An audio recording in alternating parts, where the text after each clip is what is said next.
and gentlemen, thanks for joining us on another edition of the 8 p.m. Balingo Newscastle Spectrum Television. In our lone headline, the Secretary General at the Presidency, Ferdinand Ngongo, has threatened to prohibit the access into the Unity Palace to unvaccinated personnel.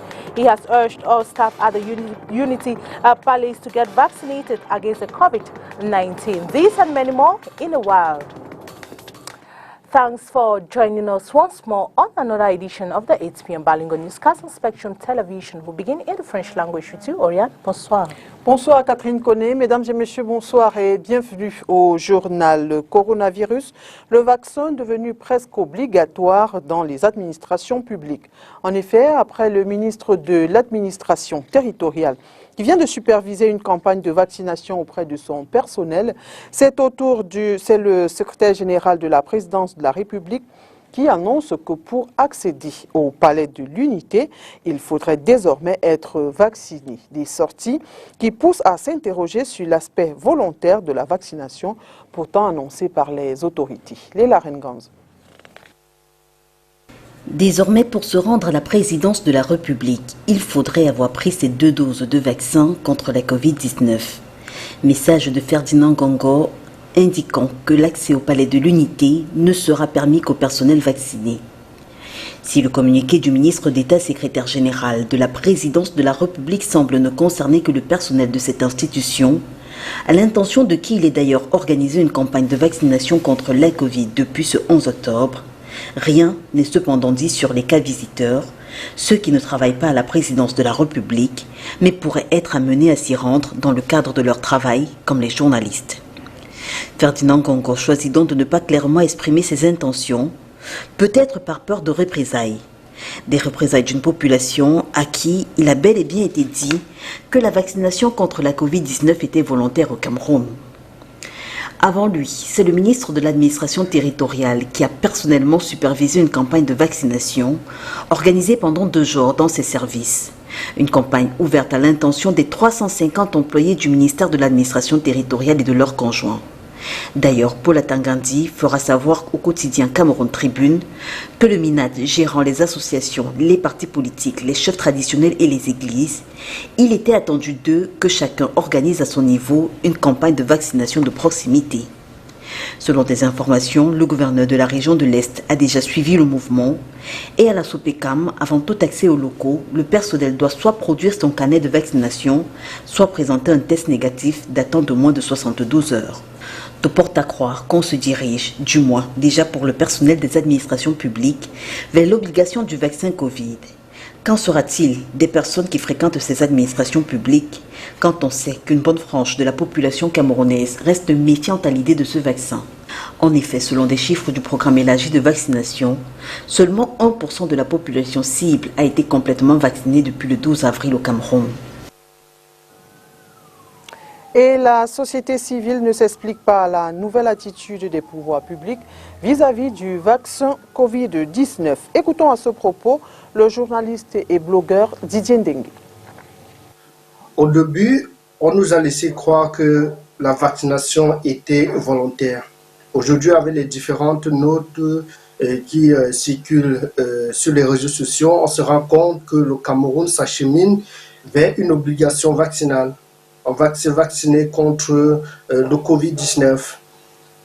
Donc, on va obliger les Camerounais à se faire injecter ces substances qui sortent des laboratoires occidentaux dont on ignore réellement les effets secondaires.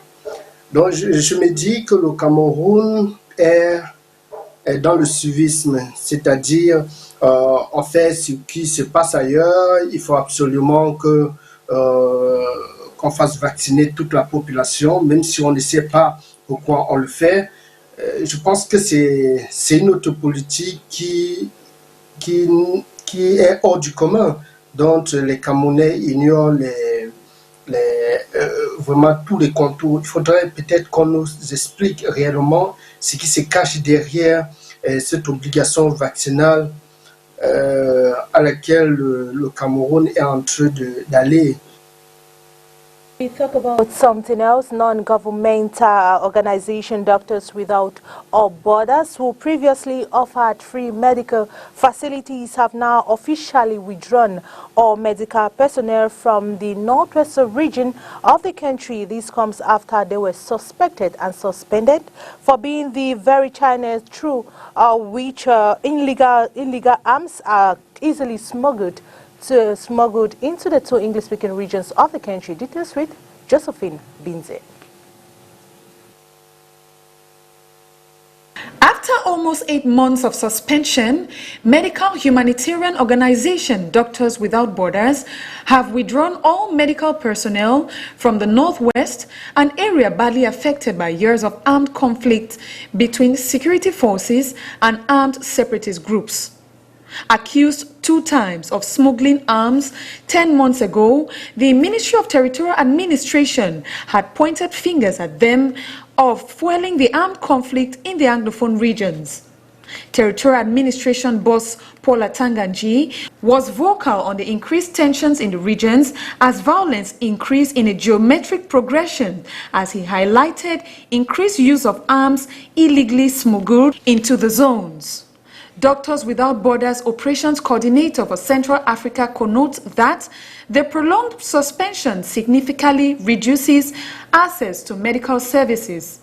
They have used their withdrawal as a means to call on organizations to step in to provide additional support to the Ministry of Health to ensure the provision of care for vulnerable persons. Doctors Without Borders equally claim that they have been targeted by armed separatist groups and at the same time being misunderstood by authorities of Cameroon. Their withdrawal from the Northwest region comes after unresolved and unclarified accusations on their dealings in both Anglophone regions. Expertise et développement participatif, construire une intelligence territoriale affirmée. Tel est le thème d'un débat conduit hier 11 octobre 2021 à Yaoundé par quelques parlementaires et entrepreneurs. L'objectif visé ici, c'est de pouvoir conscientiser les jeunes quant à la productivité et ses bénéfices. Mireille Siabzi. Apprendre aux uns et aux autres, notamment la jeune génération, l'importance de la pratique, même si la théorie garde sa place dans la formation professionnelle et l'apprentissage. Cela permet de valoriser le label Made in Cameroun. En fait, quand vous sortez d'ici, vous apprenez une chose, il faut consommer camerounais. Nous ne pourrons jamais nous développer si nous passons le temps à consommer les produits qui ne sont pas camerounais. Parce que, quel que soit ce qu'on veut faire, quand vous consommez ce qui vient de l'extérieur, vous sortez des devises de chez vous et ça ne peut que vous appauvrir. Pour être productif et créer de la valeur ajoutée pour le développement économique, les jeunes Camerounais doivent revoir leur comportement.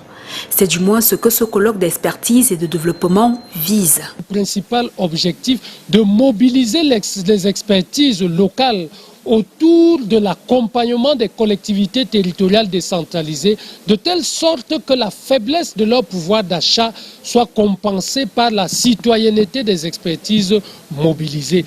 Les experts présents à ce colloque s'engagent donc à accompagner du point de vue de leur citoyenneté volontaire les collectivités territoriales décentralisées dans toute la largeur de leurs expertises. L'enseignement général, c'est pour la culture générale. Par ailleurs, pour développer le Cameroun, il faut automatiquement passer par la pratique. C'est ce que l'on peut retenir de ce colloque d'experts tenu à Yaoundé. We now take you to Fako division of the Southwest region, precisely Limbe, where the paramount ruler of Limbe 1, His Royal Highness Elufa John Manga Williams, has donated 40 decks to some 6 government primary schools in Limbe on Monday, October 11, 2021, in a ceremony presided over by the divisional officer for Limbe 1, Gilbert Nkwenti. More in the following report with Krista Asek Swele. The paramount ruler of Limbe, His Royal Highness Chief Elufa John Manga Williams, has donated 40 decks to some primary schools in the Limbe 1 municipality yesterday, October 11, 2021 in a brief ceremony at the Chamber of Commerce in Limbe. For the beneficiaries, this desk will help accommodate the internally displaced peoples flooding the city and equally boost education. Having these benches which are related is going to help us that those classrooms that were empty will have a space where these benches will be fixed and these children will sit comfortably. Taking into consideration that we have a lot of IDPs in our home quarter, we are confident that these IDPs this time they are going to stay in a good environment and they will study very well. To us, it's a good move, and we believe that as a quarter we have to also assist in our own way. God willing, in the days ahead, we'll also try and see what we can do to support the royal children, what they have given us as assistance. We are very happy because at one time he came around and saw that we were lacking a lot of things, and he promised to do something. And just truly today he has given us 7 benches which will help our pupils because there's a lot of congestion in the junior primary because of the influx of IDPs every day we admit. So these 7 benches will help us. About 7 times 3, about 21 children are already having seats now. So I'm very grateful.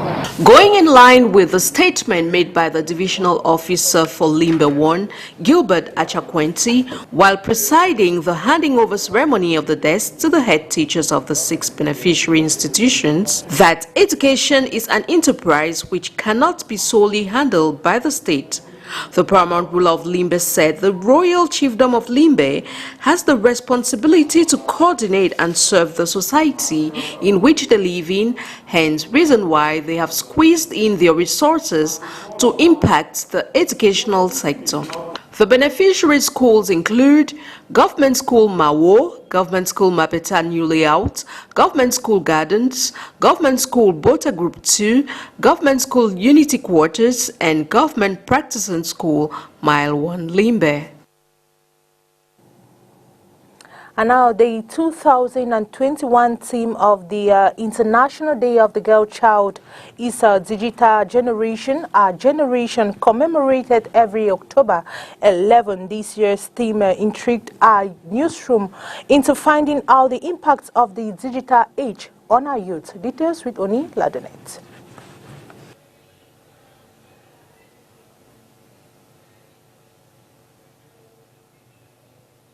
It is no news that social media use has such a huge influence in the society we live in. Today, social media is used in ways that shape politics, businesses, world cultures, education, careers, innovation, and even more. However, social media has become such an influential part of our lives that for some users is difficult to do without. Besides, the fact that many people use social media to share their thoughts, ideas, feelings, and even make new friends across the world, this recent advancement in technology has its risky sides, and we must learn how to use it properly, as explains Aurora Bell Bebga, a digital consultant and entrepreneur. So we can see how other people are using social media in a bad way to destroy other people's life. We can see what happened in our society today. So young girls are exposed. Their private intimacy, everything are exposed today. We see this cyber criminality, people who are insult on internet, people who are destroyed, their image are destroyed.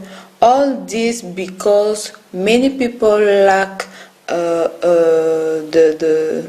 the culture of the rule or the law that has been put in place in Cameroon concerning cyber criminality. They lack the good knowledge of using social media in a responsible way. They lack education on how to use this media. Cyberbullying and cybercriminality on the rise, it is important for social media users to be aware of the laws of cybercriminality And this can be achieved with the involvement of the government, she says. Parents who have to educate their children on the responsible use of social media, and also they should be informed about the law in Cameroon concerning cyber security and cyber criminality, so that they should know what they should do or not. Also in school, we should have some program where the teacher and educator can teach children about the responsible use of social media and also about cyber criminality. So it should be taught on primary school, in secondary school and university, even on our market, on our association, in some organizations to sensibilize people, because we are all concerned about this issue. And despite the risky and downsides of this platform, social media has helped people express themselves, connect with others, as well as get access to high-quality information.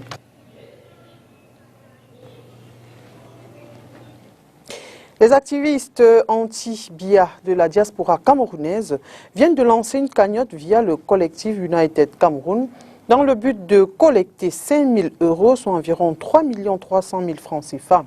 En effet, plusieurs membres de la base condamnés après l'attaque de l'hôtel intercontinental lors du dernier séjour de Paul Biya sont en quête de financement pour payer les frais administratifs liés au recours qu'ils ont introduit.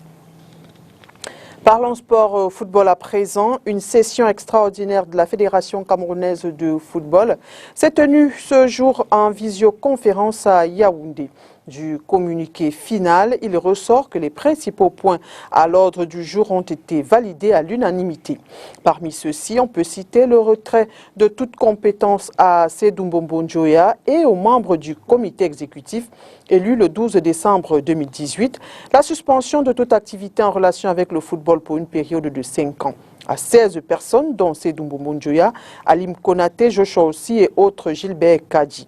Déclarés nuls et de nul effet, les résultats des élections organisées au sein des ligues départementales de la Fédération camerounaise de football, publiées le 27 septembre dernier, et aussi élire pour une période de 6 mois un comité exécutif provisoire chargé de gérer les affaires courantes de la FECAFOOT, reviser les statuts et le code électoral de la Fédération et organiser un processus électoral juste, équitable et transparent, dont la composition est le président Albert Mbida, vice-président Prince Ndoki Moukete, 5 membres parmi lesquels Lucien Métomo et autres François Dikoumé.